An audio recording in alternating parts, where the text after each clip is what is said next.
டிவிக்கு ஆட்சி எப்படி இருக்குண்ணா? இப்போதான் 50 நாள் தானே இருக்கு, இனிமேல் போக போக தான் தெரியும். ஆனா அந்த மாதிரி கரூர்ல உள்ள ஒண்ணா அரசாங்க வேலை கொடுத்துட்டு இருக்காங்க, அது சரியா நினைக்கிறீங்களா?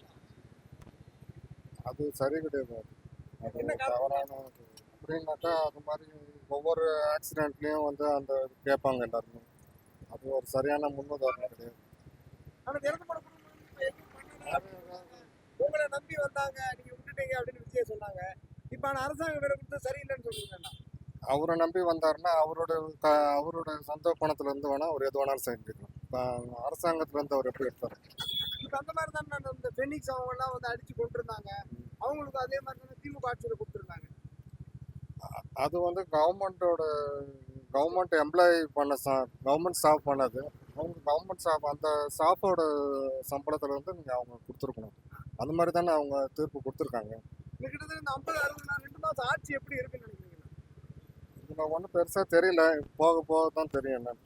போக போக இன்னும் கொஞ்ச நாள் கழிச்சு வேணா பார்க்கலாம் என்ன. ஆனா நீங்க வந்து விஜய் வெற்றி பெறுவார்னு நினைச்சீங்களா? வெற்றி பெற ஆட்சி அமைப்பாருன்னு நாங்கள் எதிர்பார்க்கணும். ஒரு சில இடத்துல வெற்றி பெறுவாங்கன்னு நினைச்சோம். ஆனால் ஆட்சி அமைக்கிற அளவுக்கு வருவாங்கன்னு நாங்கள் எதிர்பார்க்கணும். ஆனா இந்த பெண்கள் பாதுகாப்பு இதெல்லாம் கொஞ்சம் ஓகே நினைக்கிறீங்களா? அது பரவாயில்ல, அது ஓகே. நன்றி.